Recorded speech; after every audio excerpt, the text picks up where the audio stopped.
Elles sont bien décidées à pratiquer ce sport. C'est le sport qu'elles aiment, voilà, et à continuer à le pratiquer malgré le handicap. Alors, quelle a été leur idée? C'est un fauteuil roulant adapté, tracté. Alors ça existait déjà, mais sauf qu'elles l'ont adapté à leur handicap. Ça s'appelle la myolibre. Donc c'est l'histoire de ces deux jeunes filles, Élodie et Magali, 28 et 25 ans. Elles viennent des Landes, elles habitent toujours dans les Landes. On leur découvre une myopathie des ceintures à l'adolescence. C'est une myopathie en fait évolutive, avec une diminution de la force musculaire dans le bassin. À cette hauteur-là. Et aussi dans les épaules. Ah bon. En fait, elles ont une mobilité qui est considérablement réduite. Elles ne peuvent plus faire de sport, sauf qu'elles aiment vivre le sport. Et pas forcément devant leur télé, mais sur le terrain. Ce sont des battantes ultra souriantes, vous allez voir ça. Un jour, elles découvrent la randonnée en fauteuil roulant adapté tracté. Elles participent ensuite à leur première course, accompagnées par leurs amis et leur famille. Sauf que ces fauteuils n'étaient pas totalement adaptés à leur handicap. Ils n'étaient pas super confortables, ni pour elles, ni pour les gens, les équipiers qui sont autour. Donc elles montent un projet à dimension locale, avec des acteurs locaux. Et là, elles créent la myolibre. Et nous sommes allés sur un entraînement avec elle, chez elle, du côté de Hossegor, dans les Landes. Et vous allez voir, Hossegor. Et la myolibre, c'est une affaire qui roule.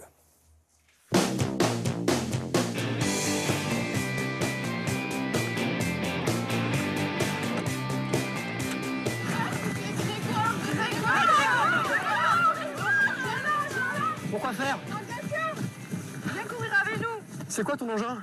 C'est la myolibre. C'est quoi la myolibre? C'est un fauteuil roulant adapté que nous avons pensé et que nous avons appelé la myolibre. Pourquoi myolibre? La myolibre parce que myopathie et liberté. Et ça sert à quoi? La myolibre, on s'en sert pour aller se balader en montagne ou notamment autour de lacs et aussi pour faire de la course à pied. Est-ce qu'on va courir là? Oui, et tu vas même donner de ta personne, alors c'est parti. Allez, go. Allez, ça galope un peu là.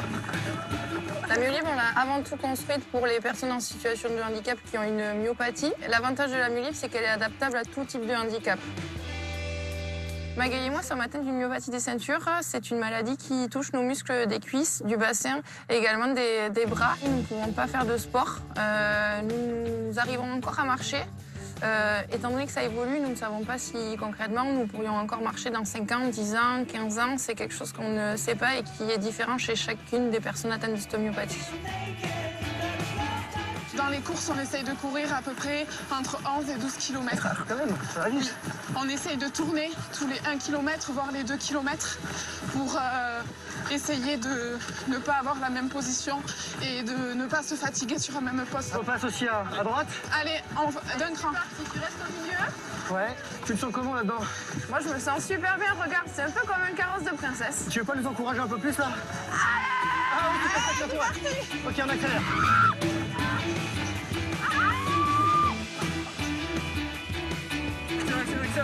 Quand on est en myolibre, on a l'impression de faire du sport. C'est avant tout un sport d'équipe. Ça nous permet de partager des moments lors des randonnées et des courses à pied. On a vraiment l'impression d'être coureur, d'être une équipe.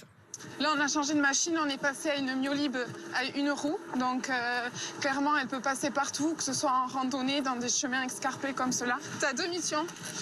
La première, c'est de pousser. Et en même temps, tu dois essayer de maintenir l'équilibre pour essayer de soulager le travail de ceux qui sont devant. Devant, ça va? Ça va, super. Tu fais du bon boulot. Hey, vous faites quoi là? Attendez. Bon, je ferme les yeux, je m'accroche. Allez-y, courez. Non, pas dans le sable, pas dans le sable. Non, Si, ça passe vraiment partout. Si, 3 devant, 3 devant. Où ça, il y a un trou? Non, mais là, c'est plein là à droite. Élodie, viens m'aider! Au secours! Alors, Greg, c'est comment? Ah bah, je suis super confort pour l'instant. Ouais? C'est un côté très, très impérial. Oui, c'est vrai. Mais je t'ai dit Sorte de chaise à porteur. comme une princesse. Et là, vous faites ça pendant 4, 10 ou 42 km. 42 km au marathon, ouais. Allez les gars! Pourquoi tu viens courir avec Magali et Élodie? Parce que je trouve que ça nous apporte autre chose. Certes, on essaye de faire le meilleur chrono, mais il y a autre chose de plus important. Et c'est tout le chemin qu'on parcourt tous ensemble, que ce soit les coureurs, et quand je dis coureurs, c'est Magali et Élodie aussi, et les supporters. Ouais. Un job d'équipe. Allez, on pousse! Allez! On pousse! Oui, ça passe. Allez, ça passe! Ah, c'est levé! Alors, il y a le modèle à une roue pour les chemins un peu plus difficiles, pour les randonnées, et le modèle à 2 roues pour la route, pour les 10 km, 20 km et les marathons. Si vous croisez des myolibes ou des fauteuils adaptés pendant les courses, encouragez-les parce que c'est vraiment magique ce qu'ils font dessus et autour. Et participer, il faut pousser, c'est un petit peu lourd. Si vous n'avez pas de myolibes, vous faites comme nous, on avait fait, on avait pris une brouette. Oui, une brouette, voilà. Alors on l'a mis à l'envers, c'est moins et on confortable. poussait, on avait installé deux barres comme ça à l'arrière avec une barre horizontale et on poussait. Et les filles seront sur le plateau du Téléthon ce matin, vous verrez leur myolibes. Merci beaucoup, on fait un point avec Laura.